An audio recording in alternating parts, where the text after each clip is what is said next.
mais qui a utilisé pour qu'il y ait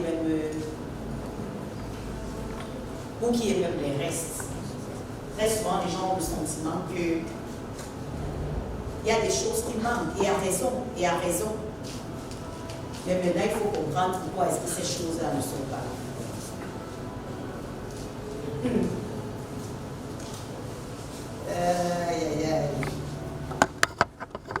Ça, c'est une vision que le Seigneur a donnée à Ézéchiel. Ézéchiel, c'est un prophète dans la Bible. Et le Seigneur lui dit, Ézéchiel, la Bible dit que Dieu l'a enlevé en esprit et l'a amené dans une vallée. Et dans cette vallée-là, il a vu des ossements. Et ces ossements étaient desséchés. Et la Bible nous dit que Dieu a posé une question à Ézéchiel, une question qui était assez difficile à répondre. Parce que quand on voit des os, là on voit même encore l'image d'un squelette qui est constitué.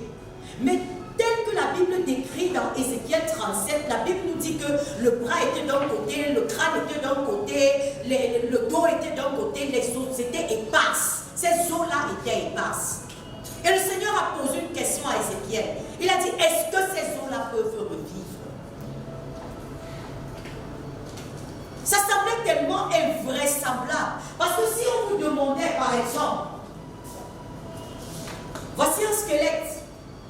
Ici, ce squelette-là est encore entier. Les os ne sont même pas encore en pièces.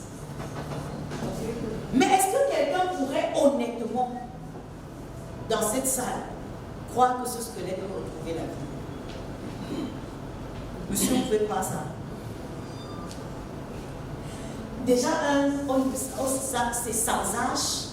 On ne sait pas depuis combien de temps c'est comme ça.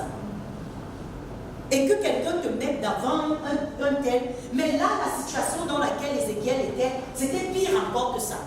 Les os là étaient en pièces. Ça veut dire que les 5 doigts de la main du squelette, parce que là encore, vous voyez même les 5 doigts de la main du squelette, ils sont encore ensemble. Mais dans la vision d'Ézéchiel 37, on te dit que tu ne savais même pas quel était le pouce, l'index ou l'auriculaire, ou en fait, ils étaient tous éparses. Et c'est à ce moment-là que Dieu pose une question assez bizarre à Ézéchiel. Et il lui dit que est-ce que ces ossements peuvent revivre? Ézéchiel dit que je ne sais pas. Je crois qu'en disant je ne sais pas, c'était par respect pour Dieu.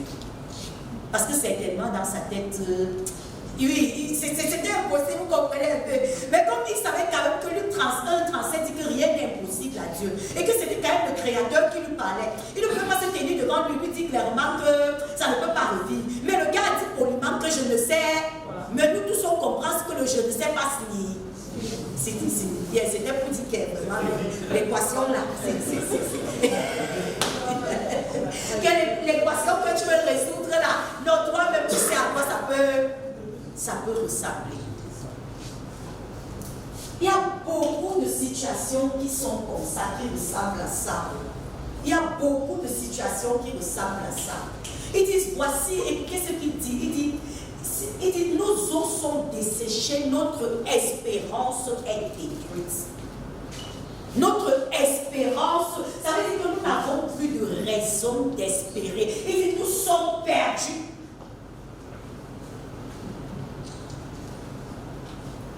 Nos os sont desséchés, tout ce sur quoi reposait notre espoir n'existe plus. Nous sommes perdus. Et je peux vous assurer que dans le travail que je fais au quotidien, je vois des gens qui ressemblent à ça. Ils sont très bien vêtus, ils sont très bien maquillés. Ils ont un bon emploi. Mais quand ils ont l'opportunité de s'ouvrir à toi, en fait, ce qu'ils te traduisent, c'est que nous sommes perdus, que je suis perdu en fait.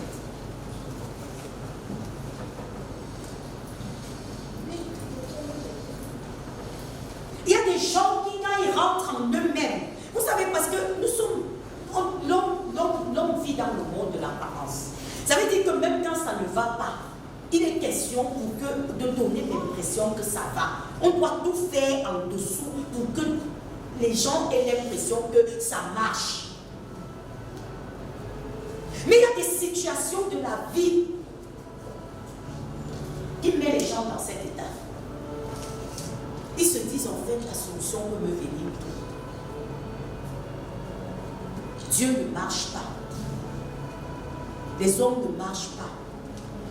Il y a des gens qui sont dans cet état, ils n'ont même pas le courage de s'ouvrir même à qui que ce soit. Mais à l'intérieur d'eux, ils sont dans un état, je suis perdu. Pourquoi est-ce que vous croyez que des personnes peuvent passer le temps? Moi, je connais un jeune gars vers lequel le Seigneur m'a envoyé. Quand vous voyez ce gars, je vous dis sans exagération, à 7 heures du matin, il est sous comme un bonnet. Il est peinté. À 7, je n'ai jamais vu ce garçon lucide. Depuis que je le connais, ça fait au moins, je crois que ça doit faire au moins 1 an. Peu importe que nous soyons le matin à 7 heures ou le soir à 18 heures. Et c'est le genre au départ, il me faisait même peur parce que je me disais, mais quelqu'un qui est tout le temps. Ça fait que quand le Seigneur me dit, j'ai besoin de ce garçon, je dis qu'attends, on fait comment pour approcher les gens là? Et finalement, un jour, j'ai commencé timidement à lui dire bonjour, bonjour et tout. Et il me demandait 500, je donnais, parce qu'en fait, moi j'avais mes projets par rapport à lui. Donc ça fait que je me montrais gentil et tout. Il me disait, j'ai besoin de manger, je lui donne un plat de nourriture et tout. Et un jour, le gars s'est ouvert à moi. Le gars me dit que tu crois que je me vois parce que je me vois. Je suis dans une famille où ma propre mère est une sorcière de feu. Elle a détruit la destinée de tous ses enfants. Vous comprenez ça? Quand tu es à un niveau où ta propre mère, celle qui t'a donné la vie, n'est plus une sécurité pour toi.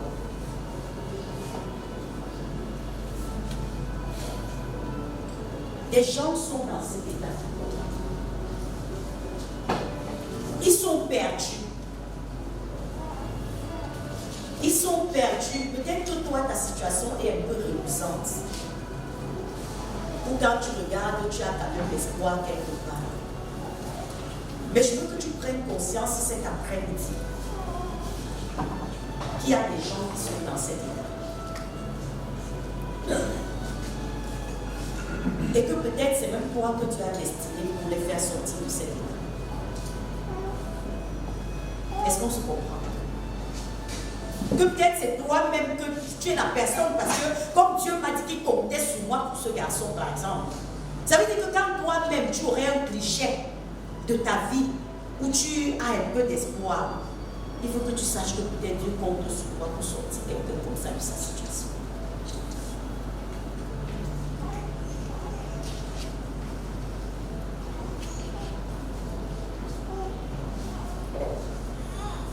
Notre espérance est détruite, nous sommes perdus. Je vais vous montrer un deuxième cas de figure. Un deuxième cas de figure, c'est l'histoire du peuple juif, Néhémie. La Bible dit qu'après qu'on ait amené les Juifs en captivité, en déportation à Babylone, on avait amené également Néhémie qui était les chansons du roi. Les chansons, ça veut dire que c'est lui qui servait de faire un roi en fait. Et un jour, ses frères viennent lui rendre visite là où il était en captivité. Et il lui demande des nouvelles. Il leur demande des nouvelles et il dit, mais comment ça se passe avec nos frères au pays? Et voilà ce qu'il leur répond.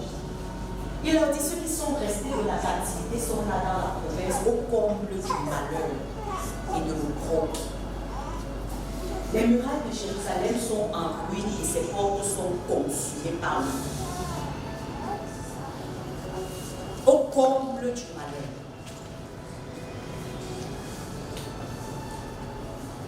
Et de l'opprobre. Quand vous regardez vos membres de vos familles, quand vous regardez, j'aime beaucoup parler de l'état de notre jeunesse parce que ça me fait mal. Quand vous regardez à l'état de notre jeunesse, quand vous regardez vos frères, vos soeurs, vos cousins, leur vie vous donne satisfaction. Un jour, je suis allée à la prison des États. J'ai fait 13 prisons. J'étais dans un groupe où on nous avait donné l'autorisation de visiter les prisons du Cameroun. Et avec ce groupe-là, on a fait 13 prisons. Mais j'ai toujours l'habitude de dire que c'est la prison des États qui m'a le plus marqué. Je vous assure, quand je vous parle, j'ai envie de pleurer. Je ne sais pas si quelqu'un connaît cette prison. J'ai vu des enfants, des jeunes gens, 13 ans. On dit, fais quoi? On te dit, il a volé un téléphone. On appelle le camnon comment en français, je ne sais pas comment expliquer ça. La gale. Ces enfants étaient couverts de gale. Vous voyez l'intérieur d'une prison. C'était comme, je ne sais pas si vous avez déjà vu, oh là là, je ne sais pas. C'était des...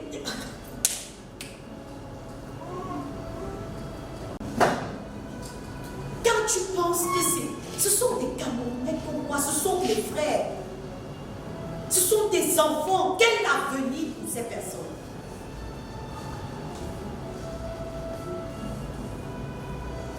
Parce que toi, tu peux être calme parce que tu as quand même tes 2 repas par jour, même si tu n'arrives pas à avoir 3 repas.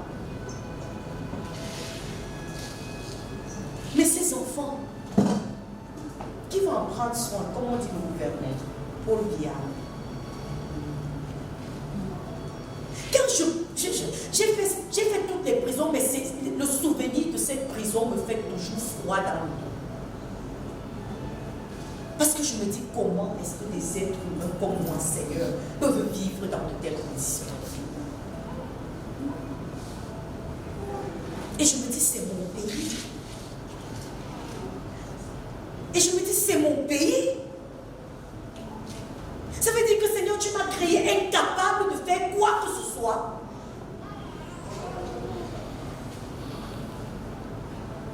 Parce que quand on parle des ruines, je ne sais pas, au-delà de ta propre vie, ça peut sembler être un peu bien pour toi.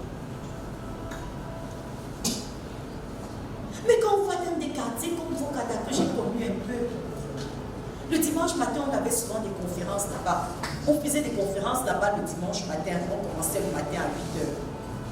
Et tu voyais des personnes qui avaient été là depuis la veille, depuis vendredi, et qui le dimanche encore étaient là, allaient passer encore la soirée là. Je reste comme ça, je dis, mais Seigneur, attends.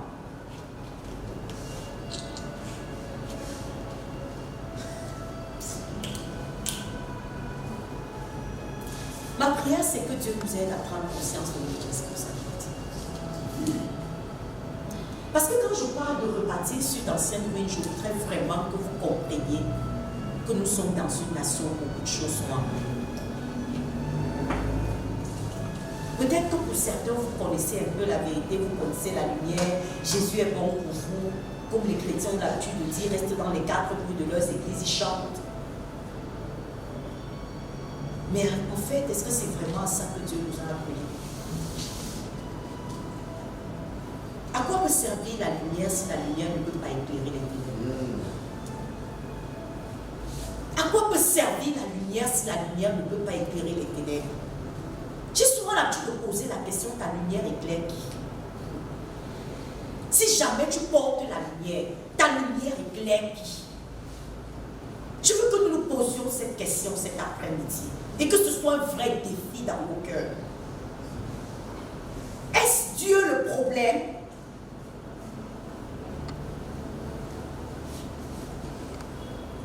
Parce que voilà un monsieur à qui on est venu faire un rapport comme ça. On lui a dit, tes frères sont là-bas. Tes frères sont dans le malheur et dans le pro. Il aurait pu rester aussi indifférent. Est-ce qu'on se comprend? Comme moi, je suis allée voir cette prison et j'aurais pu aussi rester indifférente. Mais ce sont de telles choses qui m'ont dit, Seigneur, est-ce que véritablement, je ne peux rien faire pour changer la situation de mon pays?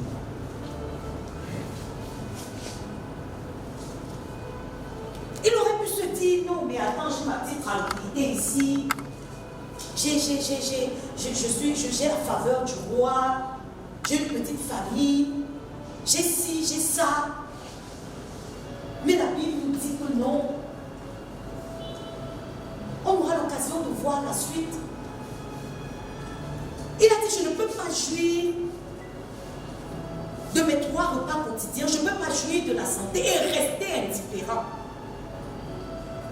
au fait que ceux avec lesquels Dieu m'a mis sont dans une telle situation de désespoir.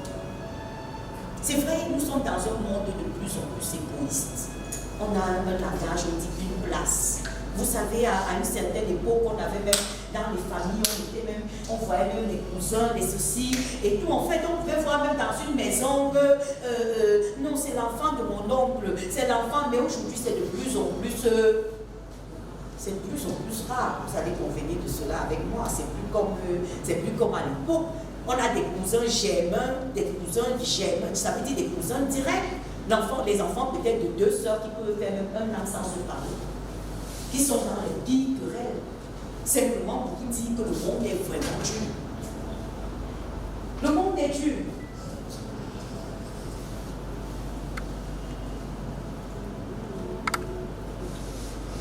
Ça, c'est l'histoire de David.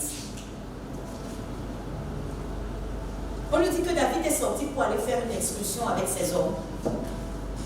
Et quand il est revenu de cette excursion, il a réalisé que leur camp avait été brûlé. On avait enlevé leurs femmes, on avait enlevé leurs enfants.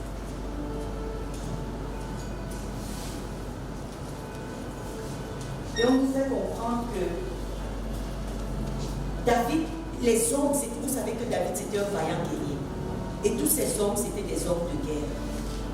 Mais la situation de détresse dans laquelle ils se trouvaient ont fait que des hommes de guerre pleurent au point de ne plus avoir de force pour pleurer. La situation était catastrophique. Qu'est-ce que ton sourire cache? Qu'est-ce que tes beaux habits cachent? Qu'est-ce que ta voiture cache?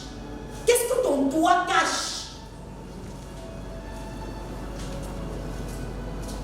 Quelle est cette situation que tu as couverte? Et tu donnes l'impression à ceux qui sont autour de toi que tout va bien pour toi. Qu'est-ce qui te donne la détresse?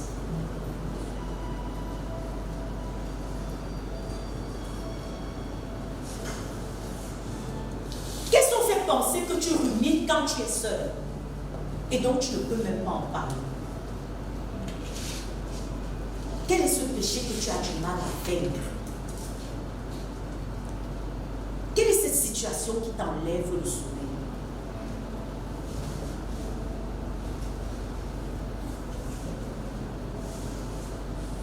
C'est ça les ruines. Dans nos vies, il y en a. Dans notre famille, il y en a. Dans notre société, il y en a. Dans notre nation, il y en a. Dans le monde où nous vivons, c'est un monde plein de ruines.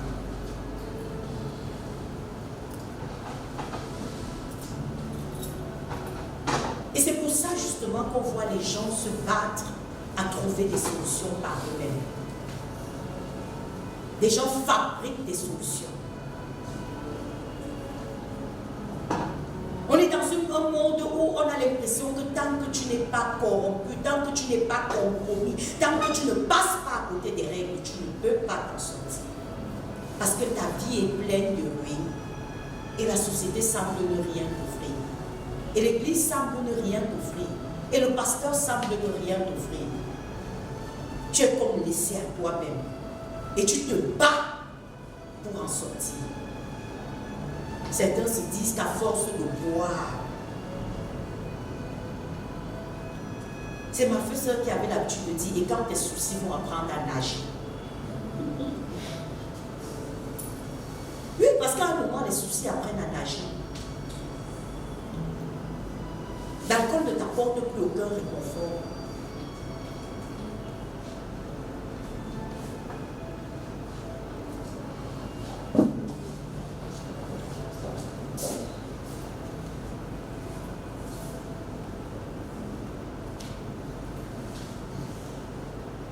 Ici, on voit David, quand tu arrives à un niveau où les personnes qui étaient supposées te comprendre ne te comprennent plus.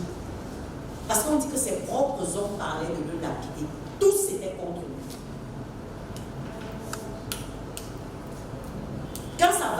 cherche le bouc émissaire, n'est-ce pas?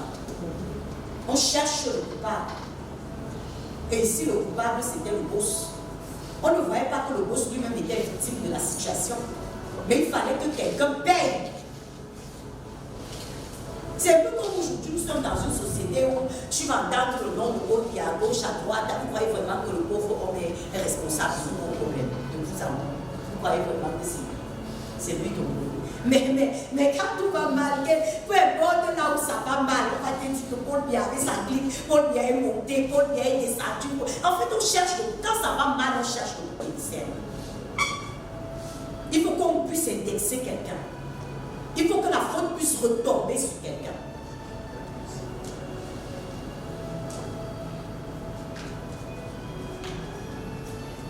Mais nous devons apprendre, nous allons apprendre cet après-midi en fait que. Vous voyez pourquoi je vous ai donné ce psaume 115, le verset 16. Les cieux sont les cieux de l'Éternel. Mais,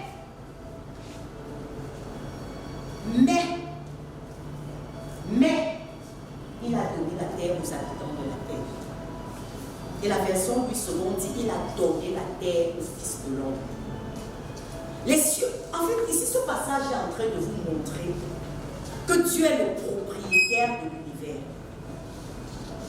Ça, c'est connu de tout le monde. Il n'y a rien de nouveau là-dedans. Mais l'information que je veux que tu saisisses cet après-midi, c'est que Dieu qui est le propriétaire de tout, dans sa souveraineté, nous a donné la terre. Pourquoi est-ce que je le dis? C'est pour faire appel à notre sens de responsabilité. Les cieux sont les cieux de l'Éternel. Dieu est le créateur de toutes choses. Mais il t'a donné la terre, il m'a donné la terre. Je ne peux pas me lasser de le répéter parce que c'est la vérité. Tout lui appartient, mais il a choisi de te donner la terre pour que tu en fasses quoi.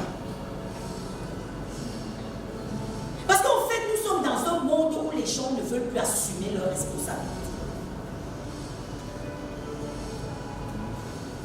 C'est trop facile de trouver que tout ce qui va mal relève de la responsabilité de l'autre. Si ma vie est comme ça, c'est parce que mes parents ne vont pas. Si ma vie est comme ça, c'est parce que mon tuteur chez qui j'ai grandi. Si ma vie est comme ça, c'est parce que l'université de Yaoundé où j'étais a volé mes notes. Si ma vie est comme ça, c'est parce que je n'ai pas été bien enseignée. Si ma vie est comme ça, c'est parce que le Cameroun va mal. C'est en fait comme ça que les gens parlent. C'est qu'on cherche toujours un responsable. Tout le monde, sauf nous. C'est la mentalité dans laquelle nous sommes et qui crée le statu quo et la ruine dans laquelle nous nous trouvons. C'est que si ça ne marche pas bien, ce n'est jamais moi, c'est toujours l'autre. Mais la Bible nous dit que les cieux sont les cieux de l'Éternel, mais il t'a donné la terre. Qu'est-ce que ça veut dire de donner la terre? Entrons un peu dans ça, terre à terre. Quand on dit il a donné la terre au Fils de l'homme, il a donné la terre aux hommes, qu'est-ce que ça veut dire?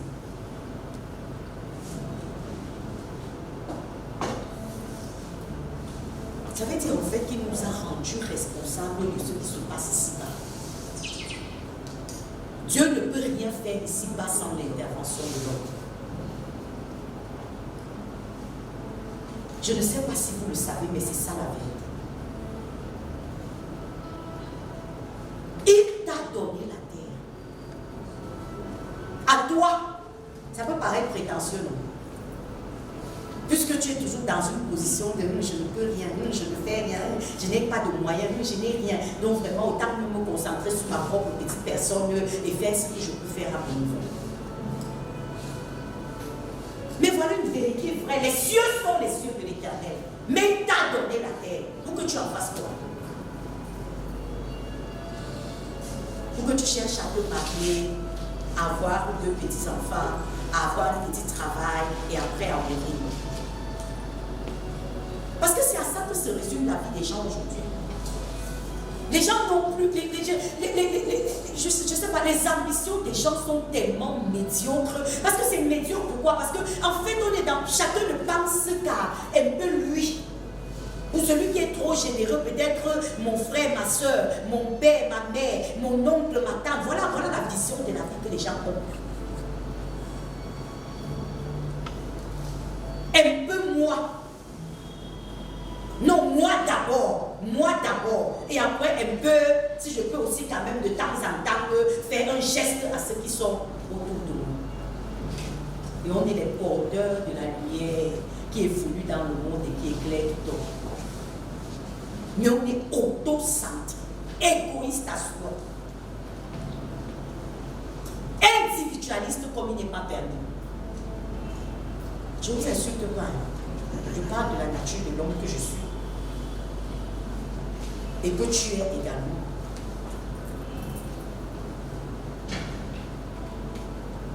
Parce que quand Dieu te donne la terre, c'est pour que tu en fasses tout en fait.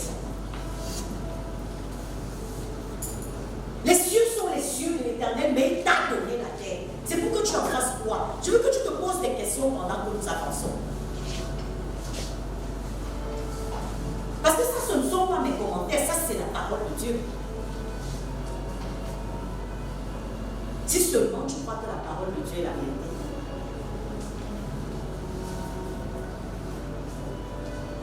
Heureuse la nation dont l'Éternel est le Dieu.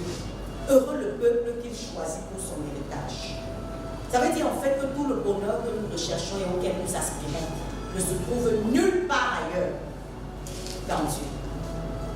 Nulle part ailleurs. Le monde ne peut pas te le donner. L'Éternel du haut des cieux regarde les fils de l'homme. Ça veut dire que Dieu, dans sa souveraineté, maintenant te regarde. En fait, c'est ça que ce passage me dit. Que assis là où il est en haut, il te regarde. Dieu te regarde. Il te regarde et qu'est-ce qu'il se dit? Est-ce qu'il y a quelqu'un qui est intelligent? Est-ce qu'il y a quelqu'un qui cherche Dieu? En fait, ce passage te fait comprendre que celui que Dieu qualifie d'intelligent, c'est celui qui le cherche. Il dit que Dieu est assis sur son trône en haut, là où il est assis. Nous, on ne le voit pas, mais il dit que ses regards sont sur toi. Et ces regards ne sont pas seulement sur toi maintenant. Ces regards sont sur toi quand tu te lèves et quand tu te couches. Comme le psalmiste disait, tu sais quand je me lève et quand je me couche.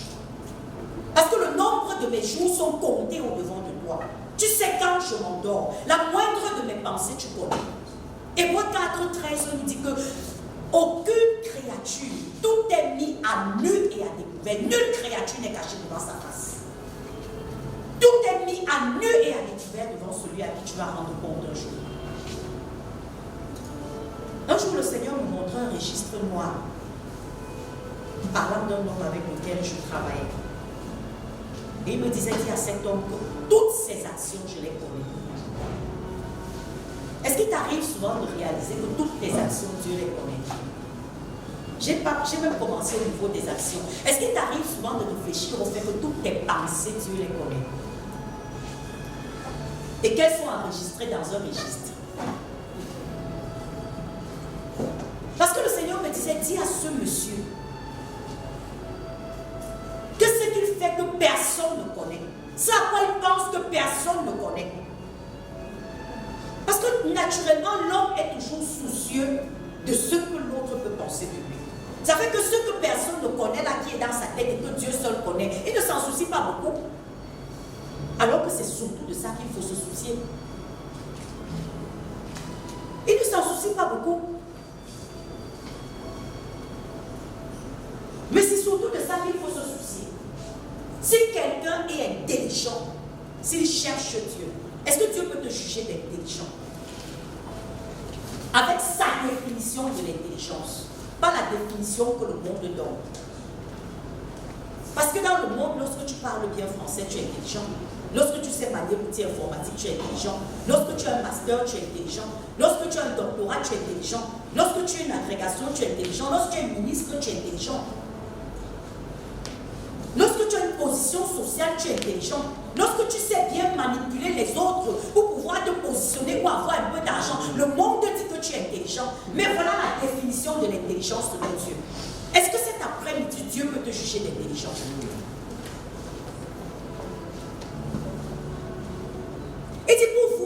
quelqu'un qui soit intelligent et qui cherche Dieu.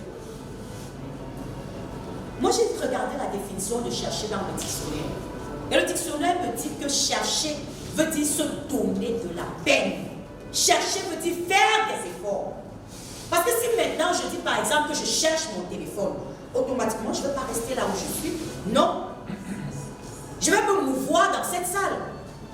Je vais demander qu'on le fasse sonner, je vais donner mon numéro à quelqu'un, je vais faire des efforts. Quand tu cherches quelque chose, tu te mets en mouvement.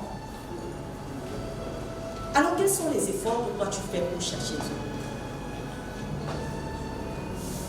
Quels sont les... Puisque Dieu définit comme intelligent celui qui le cherche.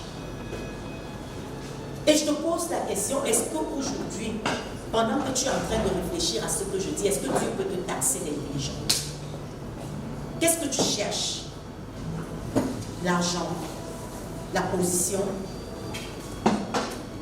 Qu'est-ce que tu cherches en fait? Qu'est-ce qui fait l'objet de tes recherches au quotidien? Parce que je sais qu'une chose que les hommes cherchent sur la terre plus que tout, c'est l'argent. La Bible dit qu'on poursuit la sagesse comme si tu poursuivais l'argent. Pour dire que depuis toujours, les hommes ont recherché l'argent. Parce que si Salomon pouvait dire, poursuis la sagesse, elle va t'élever. C'est elle qui va te revêtir de gloire. Ça veut dire que même en son temps, il voyait les gens voyaient les gens courir après l'argent. Il y a un moto-taximan sur lequel je suis montée un jour, il m'a dit, j'aime bien Dieu et je veux bien servir Dieu, mais je ne peux pas, je n'ai pas le temps. Je n'ai pas le temps, j'ai une famille à nourrir.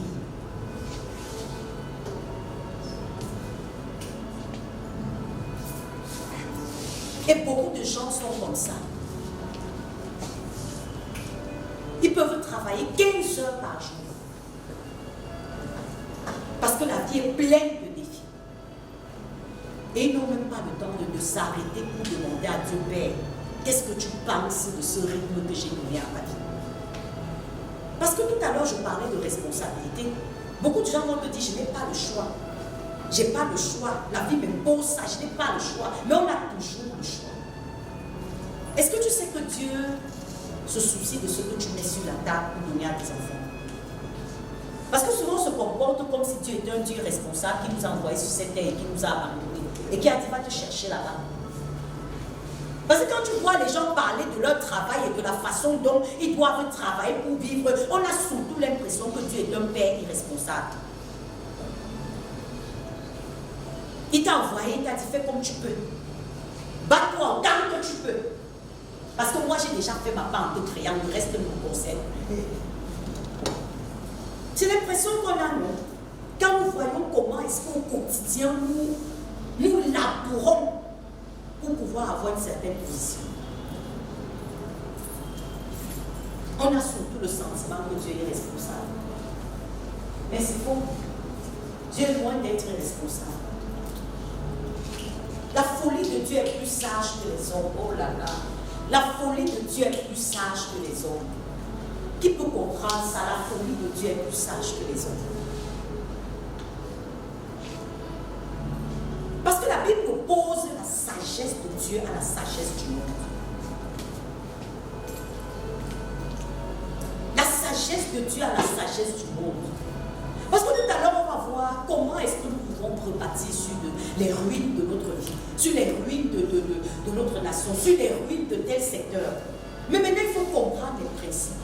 Moi, je me suis rendu compte que ce qui bloque le plus chez les hommes, c'est en fait que la sagesse de Dieu pour l'homme est folie. L'homme fait tellement confiance à son raisonnement. L'homme fait tellement confiance à sa façon de penser, à ce que la société lui a inculqué, à ce que sa petite famille lui a appris. Maintenant, quand les principes de Dieu entrent là-dedans, il a du mal à intégrer ça. Mais la Bible nous dit que la folie de Dieu est plus sage que les hommes. Donc même quand Dieu est égaré, son égarement est encore au-dessus de la sagesse à toi. Il est question que nous travaillons sur notre mindset, comme disent les anglophones. Parce que je vois par exemple dans 1 roi 17 l'histoire de Élie avec la veuve de Sarepta. On nous dit que Élie, le Seigneur l'envoie chez une pauvre veuve qui n'avait pas à manger en fait. C'était une saison de sécheresse et de famine. Il arrive chez la dame et il lui dit d'abord, donne-moi un verre d'eau. La femme est encore bien disposée à lui donner un verre d'eau. Quand il boit de l'eau, il fait une seconde requête. Il dit, fais-moi un peu de farine et un peu d'huile et tu m'apportes ça pour que je mange. La femme lui dit, mais ça tient pas la tête. Ça ne tient pas, pardon. La femme dit que moi, je n'ai qu'il me reste seulement ce que je vais faire là. Le dernier repas pour manger avec mon fils et après on attend la mort. Et Élie lui dit quand même que va préparer ça, tu viens me donner. Nous sommes en train de parler de la sagesse de Dieu ou alors de la folie de Dieu.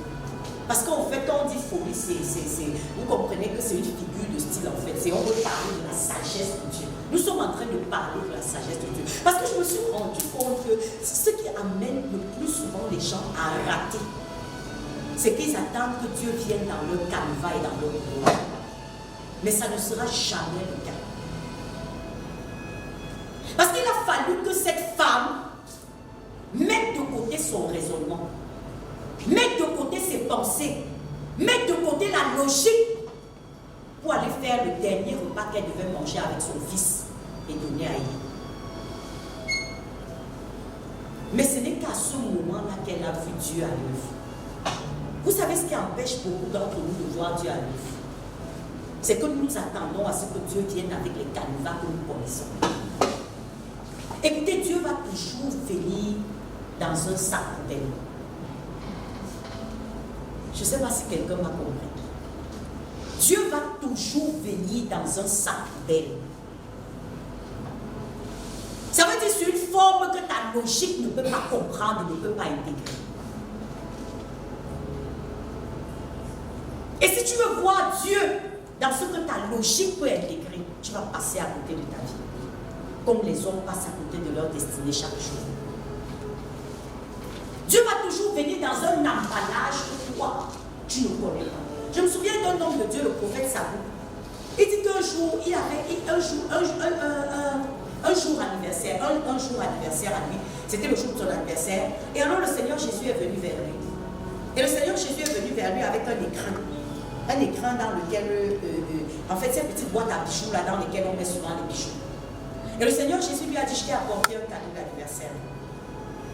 Il a pris plein de joie. Parce qu'il s'est dit, si le Seigneur m'apporte un cadeau d'anniversaire, ça veut dire que c'est vraiment quelque chose. Et il dit que quand il a ouvert cet écran, il a vu une feuille de papier. Là-dedans, en fait, un emballage, comme par exemple, on peut manger, on peut emballer les beignets dans un papier, et après on roule le papier, là, on jette ça dans la boîte. C'était une feuille de papier qui était roulée comme ça, et qui n'avait en fait pas, qui ne ressemblait à rien. Et tout de suite, l'expression de son visage et de son cœur a changé. Et comme le Seigneur lit les cœurs, le Seigneur lui a dit que non, ouvre quand même. Ouvre quand même. Et c'est comme ça que par obéissance, il a ouvert. Et quand il a ouvert, il a vu dessus écrit Ésaïe 11, le verset 2. Pour ceux qui ne connaissent pas, Ésaïe 11, 2 parle des 7 esprits de Dieu. Et il disait que c'est un sujet de prière qu'il avait fait à Dieu depuis 11 ans. Mais l'exaucement était venu sous une forme qu'il n'attendait pas. Quelle est cette chose que tu veux voir Dieu faire? Mais Dieu vient vers toi et tu ne reconnais pas la forme. Parce que ce n'est pas ce que tu attendais.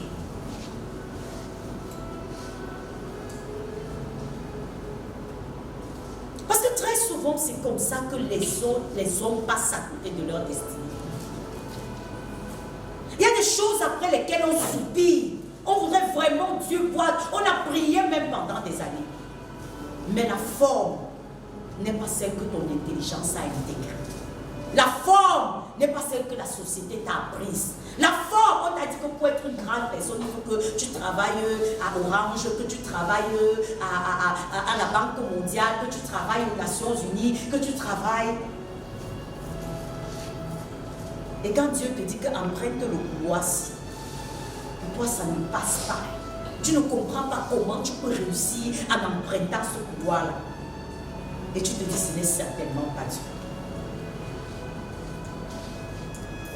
Ma prière, c'est que si aujourd'hui Dieu ouvre ton esprit, pour que tu voies cette chose. Parce que je vois les gens chaque jour passer à côté de leur destinée. Parce qu'ils n'ont pas pu reconnaître la vie dans laquelle le Seigneur est venu. C'est la même chose qui s'est passée avec Jésus. Puisque l'Ancien Testament annonçait un Messie qui allait être un Seigneur, quelqu'un qui allait venir les délivrer de l'esclavage des Romains. Automatiquement, ils n'attendaient pas un enfant qui allait être dans une étable. Est-ce que vous comprenez?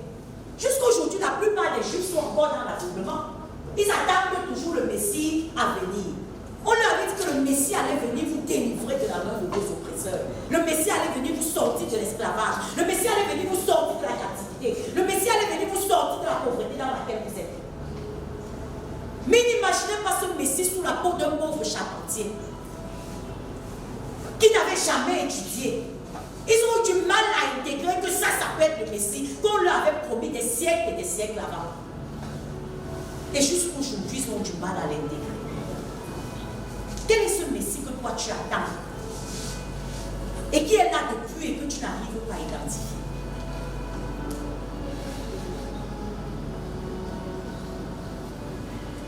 Ne laissons pas la logique humaine nous bloquer.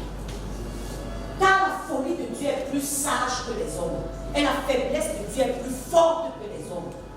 Mais Dieu a choisi les choses folles du monde pour confondre les hommes. Dieu m'a toujours choisi des choses viles. Parce qu'on nous dit que Dieu a choisi les choses viles, celles que tu méprises, celles que où tu ne vois rien. C'est toujours avec ça que le Seigneur va te surprendre. Quelqu'un qui n'a pas de titre.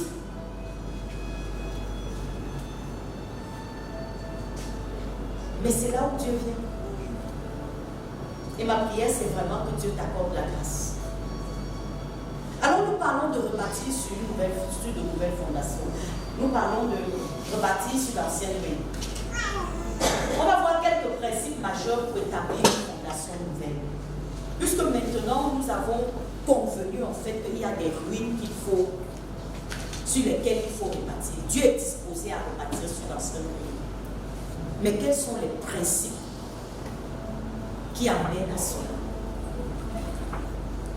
Certainement, tu as pu voir les ruines de ta vie. Certainement, tu as pu voir les ruines de ta famille. Certainement, tu as pu voir les ruines de ton milieu. Et il est question de se dire, mais comment est-ce que je fais pour en sortir? Comment est-ce que je fais pour en sortir? Le premier principe, c'est qu'il faut toujours faire recours à Dieu. Pas souvent, mais toujours.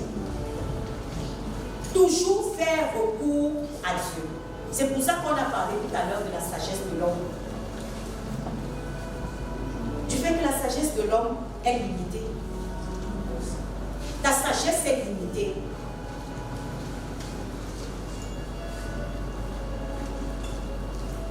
Toujours faire recours à Dieu. Ici, on voit l'exemple de Néhémie. Après que Néhémie ait reçu le rapport que nous avons vu tout à l'heure, Néhémie est allé vers Dieu, il a dit, je jeûnais et je priais devant le Dieu des cieux.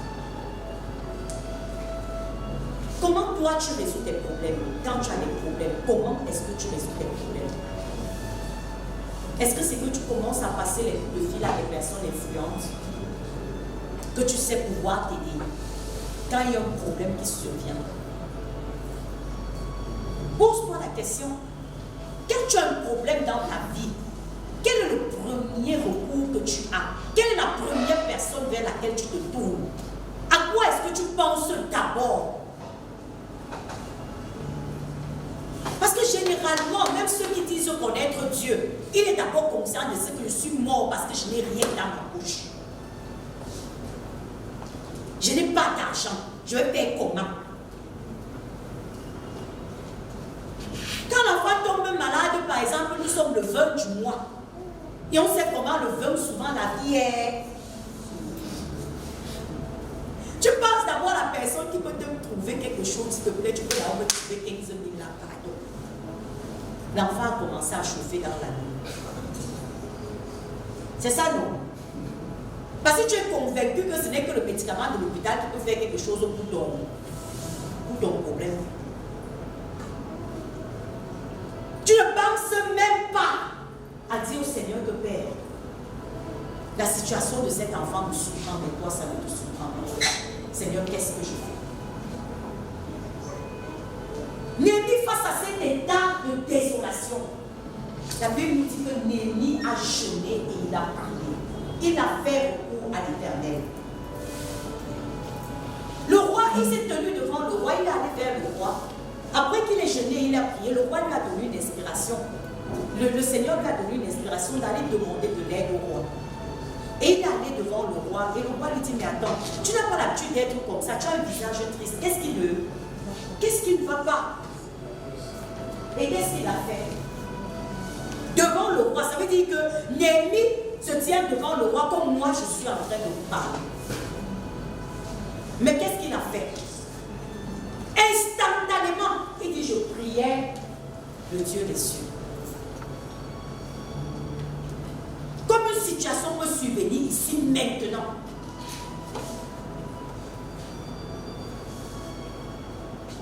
Et tu fais une prière instantanée à Dieu. Pour dire, Père, voici une situation qui s'est posée, qu'est-ce que je fais? Mais pour que Dieu puisse entendre ta voix comme ça de manière subite, il faut qu'il connaisse ta voix assez régulièrement. C'est pas ça. Parce que pour que quelqu'un vienne cogner à ta porte à 3 h du matin et que tu ouvres la porte, si tu ne reconnais pas la voix, tu vas ouvrir. Parce que dans les situations d'urgence, quand tu appelles Dieu, parce qu'il y a un besoin urgent qui se présente, est-ce que Dieu va répondre aussi promptement si tu n'es pas quelqu'un qui a l'habitude d'être devant sa face? Vous comprenez ça?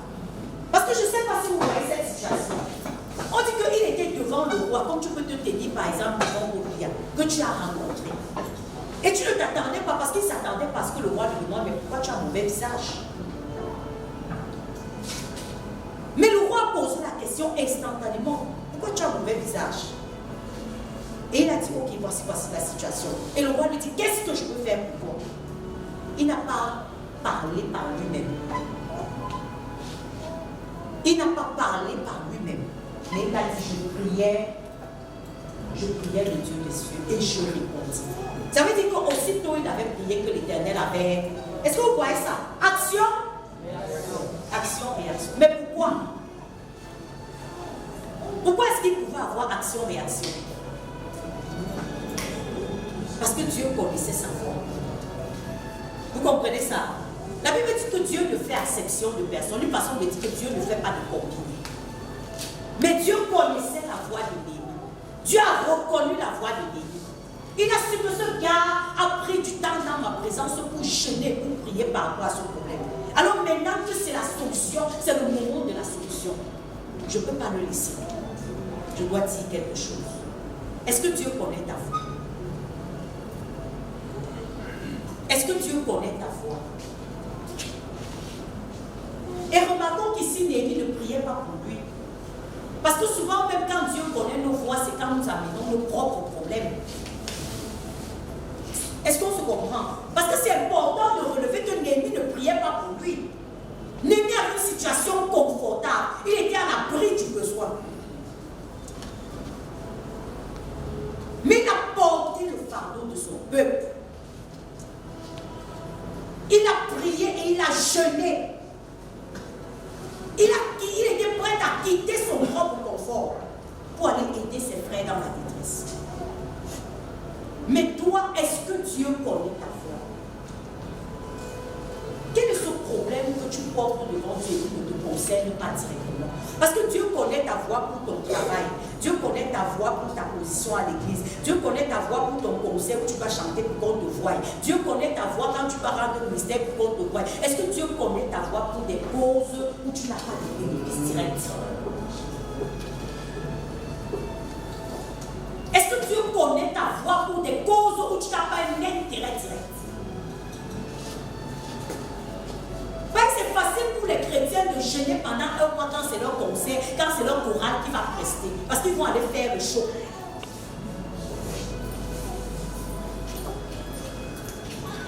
Est-ce que Dieu intérêt direct, quelles sont les causes que tu portes devant Dieu sans que ton intérêt soit là-dedans? Parce qu'en fait, c'est de ça qu'il est question. Pourquoi est-ce que très souvent, même nous qui disons chercher Dieu, on a du mal à voir la face et l'exaucement de l'Éternel? Parce qu'il sait que nos requêtes sont intéressées. On peut faire des sacrifices quand c'est pour nos besoins immédiats. Quand c'est nos choses, Père, mon enfant doit avoir le concours de telle école. Tu peux jeûner pour ça pendant 40 jours. Tu peux prier pour ça jusqu'à... On dit que c'est quoi? Tu dis que vraiment, depuis que l'enfant là s'est marié, elle n'accouche pas. Tu envoies les sujets de prière là partout. Tu jeûnes pour ça partout. Est-ce que Dieu connaît ta voix lorsque tu n'as pas un intérêt direct au problème que tu amènes devant Dieu? Est-ce que Dieu connaît ta voix? Pendant que je parle, réfléchis. Comme tout à l'heure, je parlais de ces jeunes prisonniers dans des situations. Est-ce que Dieu connaît ta voix dans de tels cas? Est-ce que Dieu connaît ta voix pour les chrétiens en Afghanistan qui sont en train de souffrir le martyre? Dieu connaît ta voix. Parce que c'est facile de voir les images sur les réseaux sociaux, les plastiques attachés. On met un peu, ouais, vraiment, c'est comme ça. Est-ce que Dieu connaît ta voix? Depuis que ces images font le tour des réseaux sociaux, combien de fois est-ce que tu t'es tenu devant Dieu et tu as dit, Père, use de compassion à l'égard de ces personnes?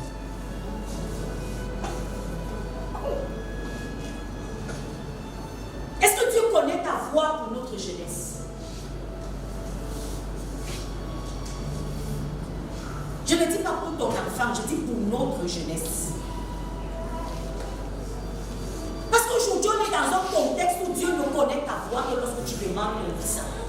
Lorsque tu demandes la santé de ton père ou de ta mère. Lorsque tu demandes de l'argent pour aller pour faire telle ou telle chose. Lorsque tu demandes la promotion au travail. À ce moment-là, Dieu connaît ta voix. En tant que chrétien. Lorsque tu veux la paix dans ta famille, tu veux l'harmonie avec ton mari, Dieu connaît ta voix.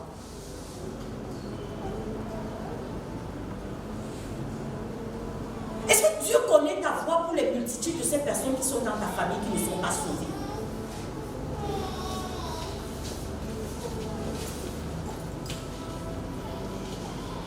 Parce qu'il faut qu'on se dise la vérité. Le cœur de Dieu soupire après ses âmes. Le cœur de Dieu veut voir ses âmes. La Bible dit que nous sommes dans la fin des temps. Et dans la fin des temps, les enjeux sont importants. Chaque jour, les gens se perdent et vont en enfer. Quel est le temps que toi tu prends? Est-ce que Dieu connaît ta voix dans de telles situations?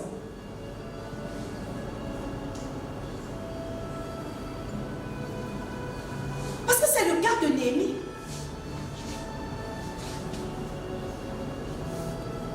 De prime abord, il n'était pas concerné. Dieu l'avait béni, comme les chrétiens aiment dire. Dieu l'avait béni, Dieu l'avait mis à l'abri. Donc lui, il n'avait pas les problèmes là que les autres ont. Ça veut dire que naturellement, il aurait pu rester indifférent à ce qui se passait là-bas. Rien ne l'obligeait à s'intéresser à cette cause-là. Il avait son confort.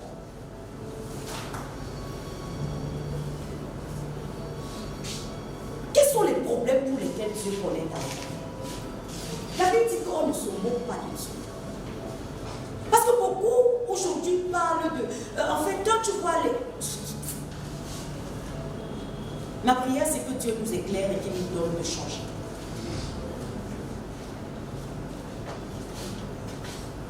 Ma prière, c'est vraiment que le Seigneur nous éclaire et qu'il permet que nous puissions élever la voix pour les vraies causes. Pour les causes que lui, il a à cœur. T'es-tu déjà posé la question de savoir ce qui intéresse Dieu? Au-delà de ton petit bien-être personnel.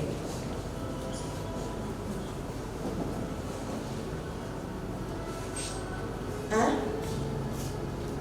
T'es-tu déjà posé la question de savoir ce qui intéresse Dieu?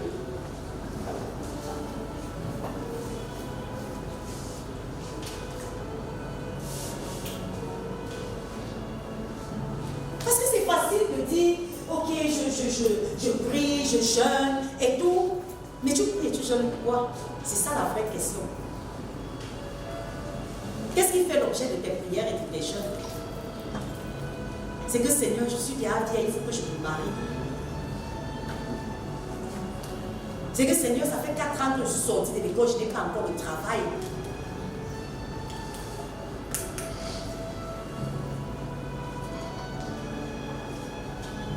J'ai souvent l'habitude de dire que tous les sujets de prière des chrétiens se résument à mon mari, mon mari, mon mari. Si tu vois, c'est tout le pronom possessif.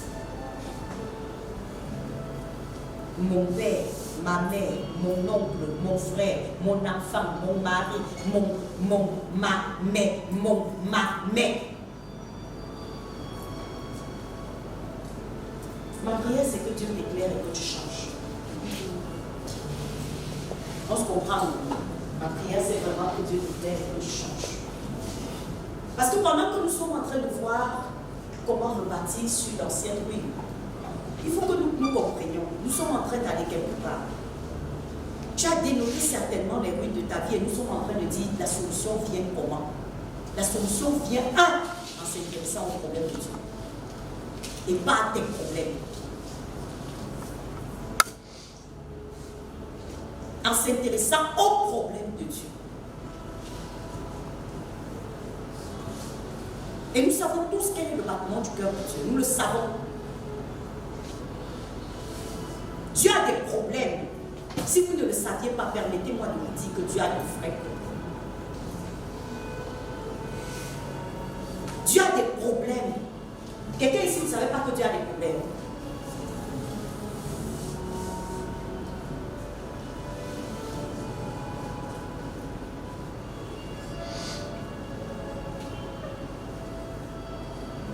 Dieu a des problèmes. Et toi, tu peux te positionner comme étant la réponse au problème de Dieu, au soupir du cœur de Dieu.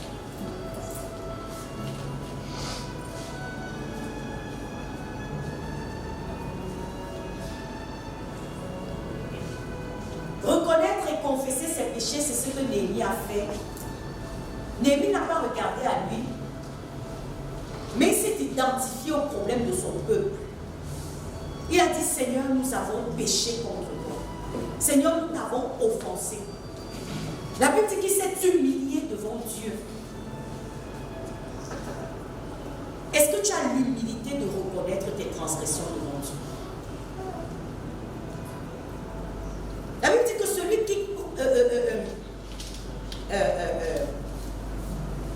qui cache ses transgressions ne prospère pas.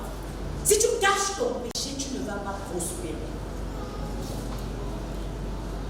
Mais celui qui les avoue et qui les délaisse obtient miséricorde. Est-ce que tu as l'humilité de reconnaître où tu faillis devant Dieu et même devant les hommes? C'est hier encore que je disais que je suis souvent dépassée par la façon dont certaines personnes ont du mal à dire j'étais offensée, pardonne-moi. Il y a des gens pour qui, au lieu de dire pardonne-moi, ils préfèrent dire que tu mens. Tellement il est sûr qu'il est bien, il est parfait. Même quand il réalise qu'il a heurté quelqu'un, qu'il a blessé quelqu'un, il va chercher toute sorte de contournement comme ça, au lieu de venir te dire vraiment je reconnais que ce que j'ai fait là n'était pas correct, pardonne-moi. Non. Non. Vous croyez que si vous avez du mal à dire alors pardonne-moi, c'est à Dieu que tu pourras dire sincèrement pardonne-moi? Je vous pose la question. Si tu peux offenser ton frère et tu as du mal à t'humilier devant lui, à lui dire je reconnais que j'étais offensé, pardonne-moi, tu crois que c'est à Dieu que tu vas dire ça avec sincérité de cœur? Moi je ne crois pas. Parce que la Bible dit que si tu n'aimes pas ton frère que tu vois, comment tu peux aimer Dieu que tu ne vois pas? Ça veut dire que si devant l'homme, tu n'as pas... Il y a des gens qui ne savent pas demander pardon. Et ma prière, c'est que Dieu te libère de ça cet après-midi. Parce que si on ne peut pas s'humilier devant l'homme, on ne va pas être capable de s'humilier devant Dieu.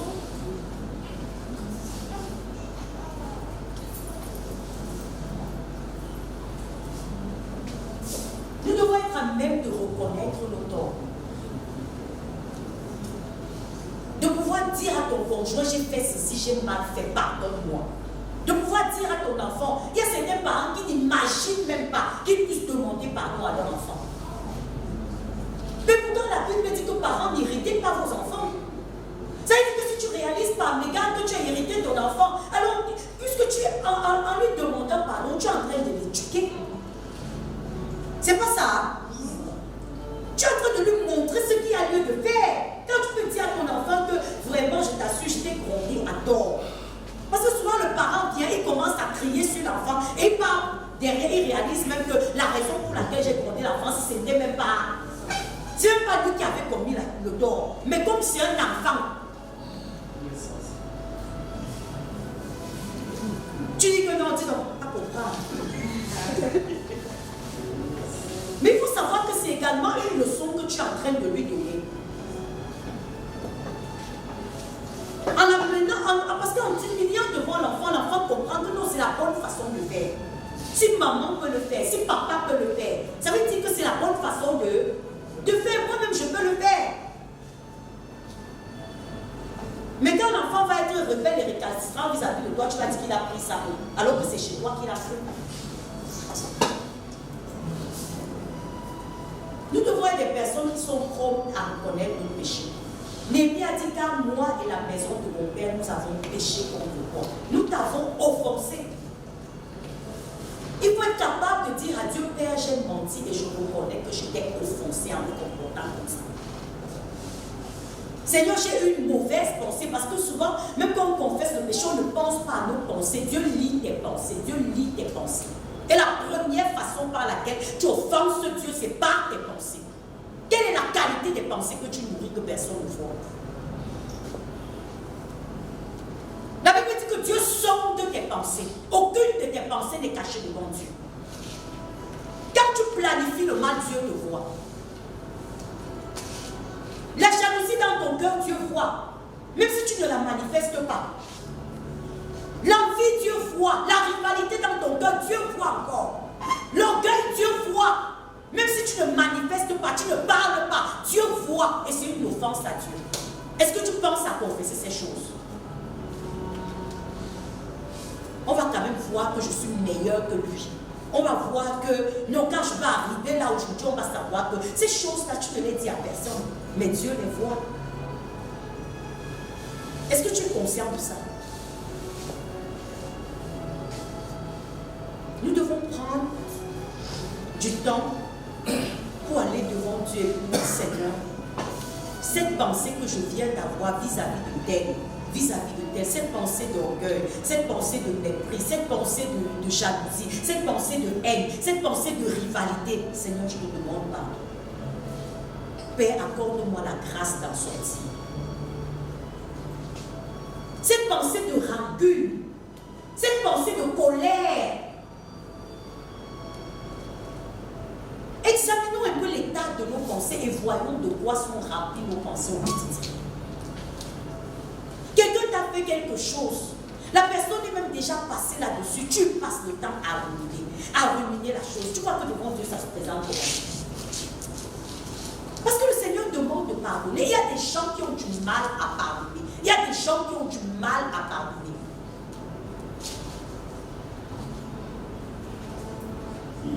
Quelqu'un fait quelque chose il y a 4 ans, ton esprit est toujours là. Et tu attends le bon moment pour lui rendre l'appareil. 4 ans, tu es dans un péché, tu ne réalises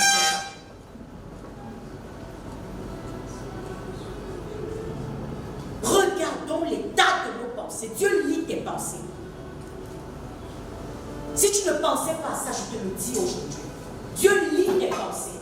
Toutes les pensées que tu as eues depuis que tu entres dans cette salle, elles sont consignées dans ton registre. Pense à les confesser. Et pense à te détourner de ça.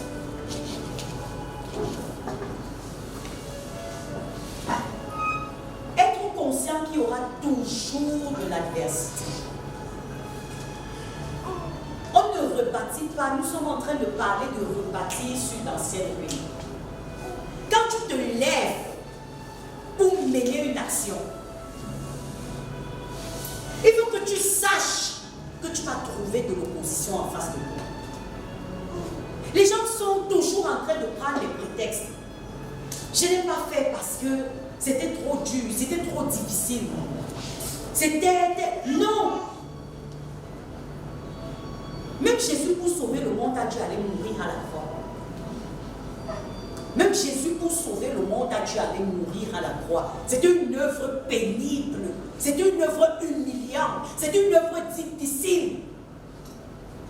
Parce que la preuve, c'est que la Bible nous dit que ses larmes étaient comme des grumeaux de sang. Mais il y est allé. Alors toi qui es toujours en train de chercher la facilité et les concours, c'est difficile. Et là, on te dit que, est-ce que dans ton bureau, là, les gens savent même que tu es né de nouveau? Pardon, tu ne peux même pas parler à quelqu'un là-bas au bureau parce que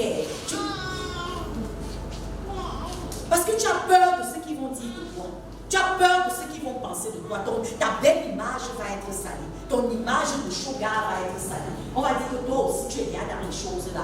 Quelqu'un chrétien est dans une salle de classe ou bien dans un environnement. Personne ne connaît même son identité là-bas. Personne ne connaît.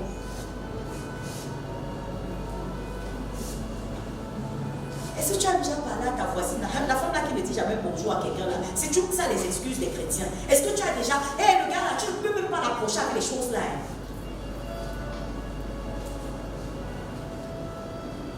Vous croyez que la vie est facile? Pourquoi est-ce que c'est facile de comprendre que, par exemple, pour avoir ton examen, tu peux passer des nuits à étudier? Et c'est très difficile de comprendre que pour servir le Dieu qui t'a créé, qui t'a sauvé, qui t'a fait passer des ténèbres à la lumière, tu peux supporter le regard humiliant des autres.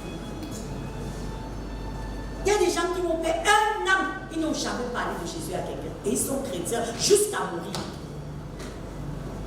Ils peuvent prier ici le plafond si c'est ça. Mais parler aux voisins, parler à quelqu'un dans la rue, à quelqu'un que tu rencontres, mais en fait, quelle est ta relation avec Jésus? Est-ce que tu as même une relation avec Jésus? Non. Ça te dénigre, ça te fait. C'est dénigrant, c'est humiliant pour toi.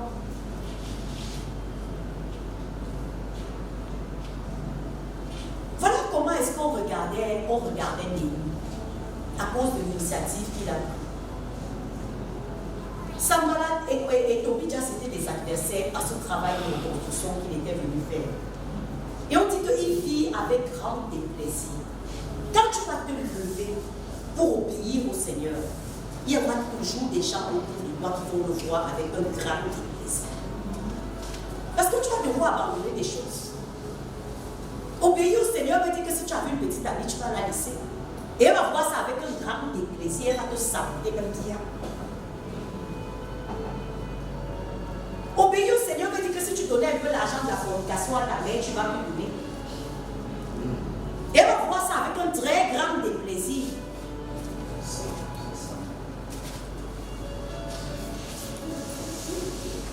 Obéir au Seigneur veut dire que si tu falsifiais les chiffres au bureau pour arrondir tes fins du mois, tu vas cesser de le faire.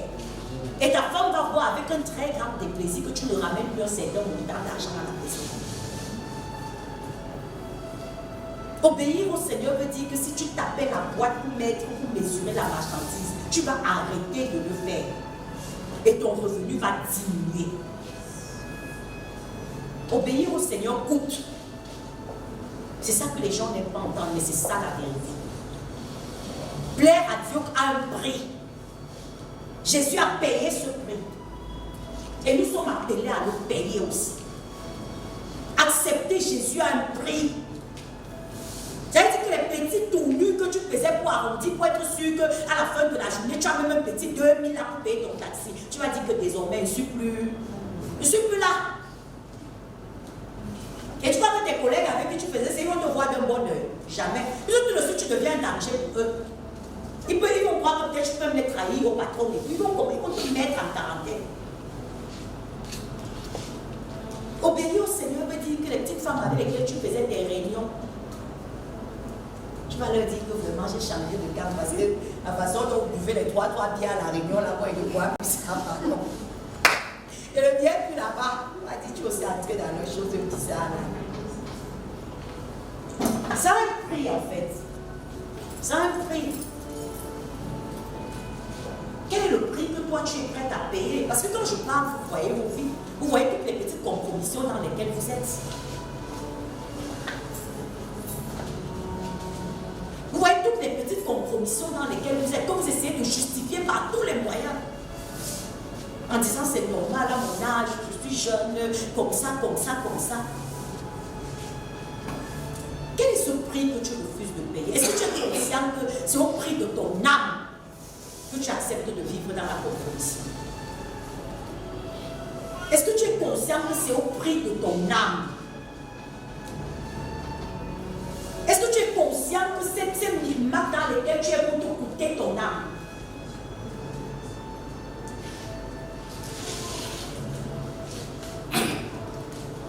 Parce que c'est ça la vérité.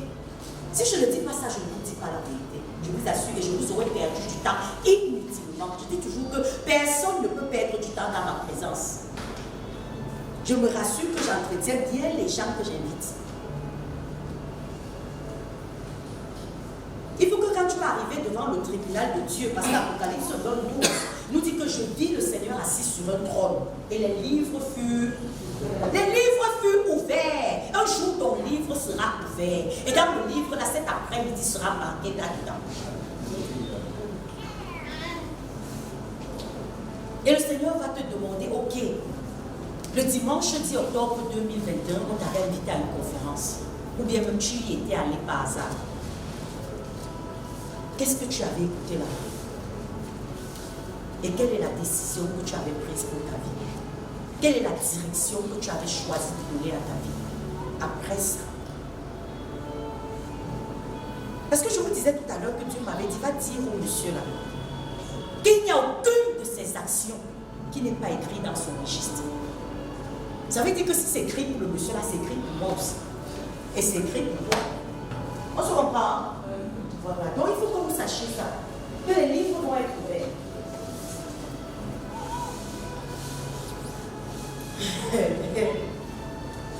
On dit qu'on se moque, les gens ont peur de la moquerie. Oh, vous voyez les gens, oh là là.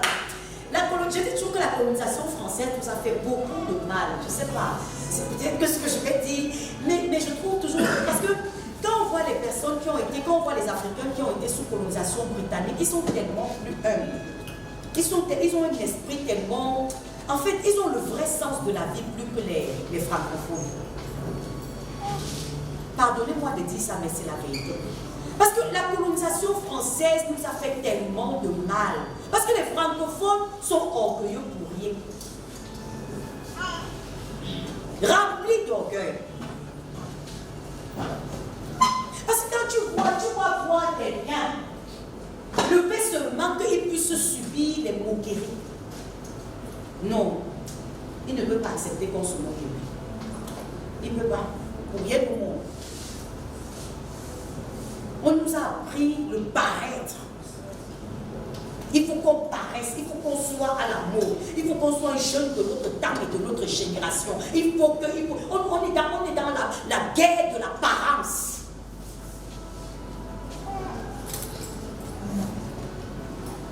Il faut qu'on parle des shogas respectés et respectables, que tu sois, quel que soit le prix que ça va te coûter, même si ça te coûte ton âme. Il faut que tu sois là. Comment est-ce qu'on va te traiter de villageois comme ça? À quoi travaillent ces juifs impuissants? Vous voyez comment on a qualifié Jérémie avec son équipe. On dit, mais qu'est-ce qu'ils font même là? Qu'est-ce qu'ils font même là? Ils sont dans l'embrouille. À quoi travaillent ces juifs impuissants? On dit, tu crois que ça va t'amener pour la voie que tu as choisie? Ça va t'amener seulement vers l'échec, ça va t'amener dans le trou. Tu vois que ça va t'amener où? C'est la voie des frustrés. Tu vois que l'intégrité que tu as choisie là va t'amener où? Là, comment tu es devenu laide depuis que tu as accepté les choses là?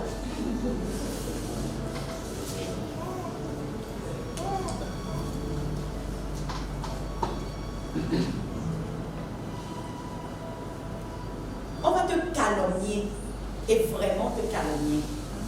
Parce qu'ici, vous voyez, on lui dit, le bruit se répand parmi les nations que toi et les Juifs, vous pensez à vous révolter.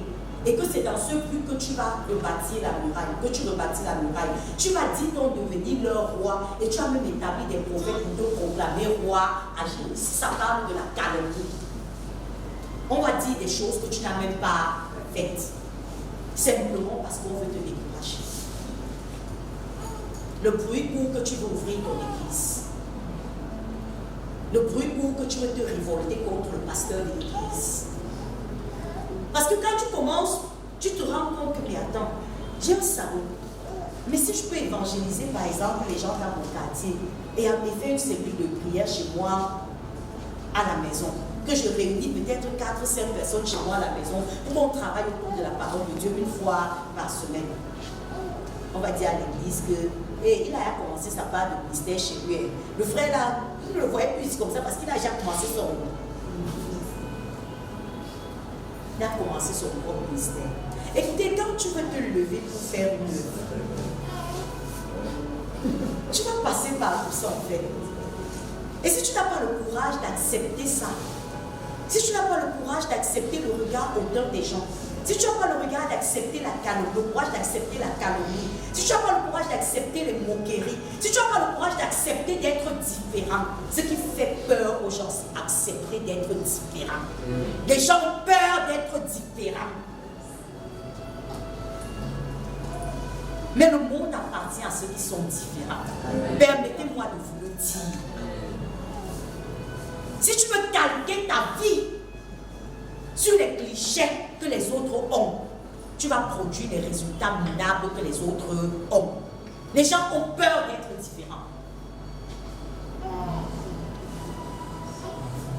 Il faut pouvoir se fondre dans la masse. Il faut avoir la carapace que tout le monde a. Les gens ont peur d'affirmer leur position. Les gens ont peur de te dire que je ne pense pas comme toi, je suis désolée. Avec tout le respect que je te dois, ce n'est pas la vie que moi je veux mener. Tu crois que tu peux te tenir devant ton parent et lui dire ça, pour ceux qui sont plus jeunes? Papa, je te respecte et je t'aime et je te suis reconnaissant même pour ce que tu as fait pour moi. Mais la vérité, c'est que la voie que tu veux que je suive, je ne la suis pas. Cache! Je connais l'histoire d'un jeune gars qui avait fait le concours de l'école militaire de Saint-Cyr en France, une grande école militaire. C'était un concours fait sous réserve baccalauréat. Il a passé le concours de Saint-Cyr et il a échoué le bac.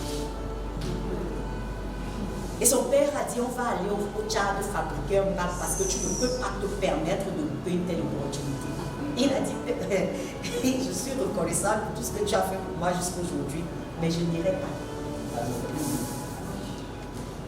Son père était colonel, c'était le fils d'un colonel. Vous connaissez l'autorité des militaires. Le gars dit à son père, je n'irai pas, j'ai donné ma vie à Jésus, mais je ne le fais pas dans le feu. Si c'était toi, tu allais dire que la Bible dit que l'enfant obéissait à vos parents. Vous savez que quand c'est le péché, on trouve toutes sortes d'excuses, non? Et on cherche ça dans la parole de Dieu. Est-ce que c'est ailleurs qu'on cherche ça? Tu allais dire que la Bible dit que l'enfant obéissait à vos... Et tu as oublié qu'on dit obéissait à vos parents selon le Seigneur. C'est-à-dire que quand le parent ne va plus dans la voie qui honore Dieu, tu as le droit de lui dire que papa, sans te manquer de respect, je n'irai pas. Le gars dit que sa famille l'a rejeté et c'est vrai. De fils de colonel qu'il était, il s'est retrouvé en train de dormir dans une petite boutique au marché bon. Ou pour se laver, il fallait qu'il se lève très tôt le matin pour aller se laver derrière la boutique avant que les gens ne se... Pour faire les selles, il faisait les selles dans le plastique dans la boutique et il va te jeter dans le caniveau. Tu peux laisser ton confort parce que tu vas honorer Jésus. Parce que je continue de vous dire que la foi coûte. Suivre Jésus coûte. Suivre Jésus coûte, ça a un prix. Parce que si je vous fais asseoir et je vous donne l'impression que c'est un choix qui est sans conséquence, je vous mens. Ça a un prix. Tu peux perdre ton travail. Parce que si tu es par exemple comptable quelque part et que tu as eu l'habitude de falsifier les comptes pour ton patron pour que les impôts ne vous mettent pas l'œil. Et que tu joues au lendemain, tu lui dis que bon, te laisser. C'est toi qui vas payer les impôts là. Tu vas rentrer au quartier. Suivre Jésus a un prix. Et le prix est fort. J'ai souvent l'habitude de dire aux gens, et ils passent le temps à se moquer de moi, que quand je suivais, avant j'avais même déjà connu le Seigneur à l'époque, mais la vérité c'est que je n'étais pas enseignée. Et quand à l'époque je me décapais, et j'étais brune comme une métisse, et j'étais belle, selon le monde, j'étais belle. Quand je suis allée, j'ai eu des petites démangeaisons parce que les huiles, c'est mauvais pour la santé. J'ai eu des petites démangeaisons, je ne savais pas que c'était dû aux huiles que je mettais. Je suis allée chez un dermatologue pour lui demander pourquoi est-ce que j'avais les frères. Et elle m'a dit, ma fille, assieds-toi, je vais te parler. Elle m'a dit, tu es jeune et tu as toute la vie devant toi. Tu es en train de détruire ta vie. Elle m'a dit, elle m'avait parlé de la femme du premier ministre tchadien. Elle m'a dit, la semaine dernière, j'ai reçu la femme du premier ministre tchadien. Et elle avait du mal à accoucher. Et depuis, elle cherche des enfants en vain. Et elle n'en trouve pas à cause de ces huiles que tu mets sur le corps. Elle m'a dit, arrête de mettre ça. C'est un conseil de mère que je te donne. Je suis rentrée à la maison, j'ai prié Dieu. Et le Seigneur m'a convaincu que c'est ce que je devais faire. Parce que le Seigneur m'a dit, c'est au travers de ce corps que je t'utilise. Quand tu habites ce corps, avec quoi est-ce que je vais t'utiliser? Mais la décision de cesser les huiles n'a pas été facile. La décision d'arrêter, tu sais, quand on t'a vu métisse et après du jour au lendemain, on te voit.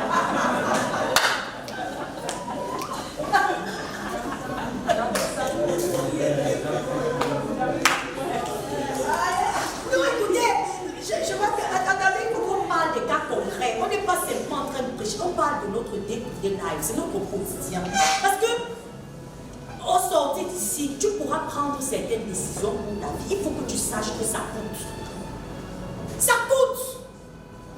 Même à l'église, ce n'était pas facile. Parce que vous savez que le monde nous a appris à habiller le péché. On habille le péché. On dit que, mais est-ce que accepter Dieu veut dire que tu vas te négliger? On ne dit pas que tu te détruis, on dit que tu te négliges. Vous comprenez un peu, non? Personne n'a le courage de te dire que, on te dit que tu es devenu quoi comme ça? Comment tu es devenu, tu ressembles à quoi comme ça? Est-ce qu'accepter Dieu la route, on a dit que tu vas te négliger? Parce que quand tu as un visage, mais je parle, il y a des gens ici qui m'ont connu à l'époque. Donc ça fait que quand tu es comme ça et que peut-être quelqu'un que tu as, et on a l'habitude de te siffler partout, au quartier, on m'appelle seulement la jolie fille là, et après la jolie fille là devient Joujou.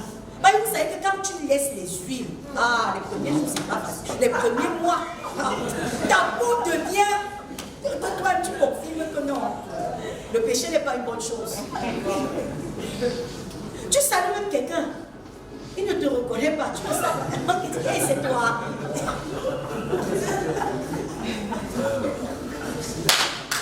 Qu'est-ce qui s'est passé avec toi? Qu'est-ce que tu es malade? Tu dis que non, tu n'es pas malade. Qu'est-ce qui s'est passé? Non, c'est qu'avant je me décapais, j'ai décidé de me décaper. Écoutez, la vie est faite de décisions courageuses. Vous comprenez ça? La vie est faite de décisions courageuses. Je vous le dis. La Bible dit que ce n'est pas un esprit de timidité que Dieu nous a donné, mais un esprit de force par lequel nous disons Abba Père. Si effectivement tu veux donner une vraie direction à ta vie, il y a des choix difficiles que tu vas prendre. Tu vas supporter le mépris, le regard méprisant des gens sur toi. Tu vas supporter qu'on te voie comme une ratée et un échec. Mais tu vas te dire en fait, qu'est-ce que je veux faire de ma vie? Est-ce que ce que les gens peuvent dire de moi compte plus que ce que Dieu dit de moi? Si tu n'es pas courageux, tu ne peux pas. Je ne vais pas seulement venir vous prêcher Néhémie et David sans vous parler de mes propres expériences. Non. Il y a des décisions courageuses que tu vas prendre dans le but de servir Dieu. Et de faire ce à quoi Dieu t'a appelé.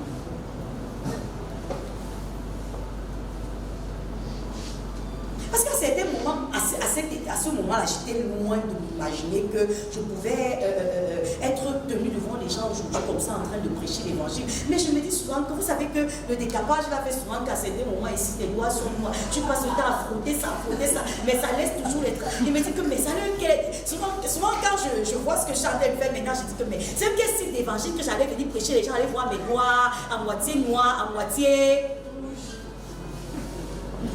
Madame dit qu'elle ne pourrait même pas écouter. Et c'est vrai.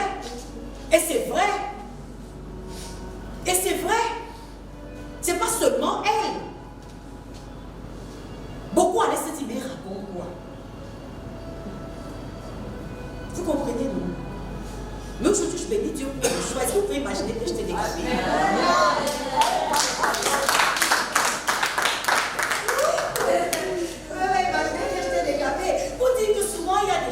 Des décisions que quand tu prends, c'est comme si la mort va s'ensuivre. Mais non, non. C'est juste qu'il faut supporter seulement pendant un certain temps, ça va passer. Oui, ce n'est pas comme si. Parce qu'il y a des décisions que le diable te dit que tu ne vas pas t'en sortir. Tu ne peux pas t'en sortir. Tu ne peux pas laisser les petits 500 francs que tu voles là et t'en sortir. Tu vas vivre comment? Ton salaire n'est que 60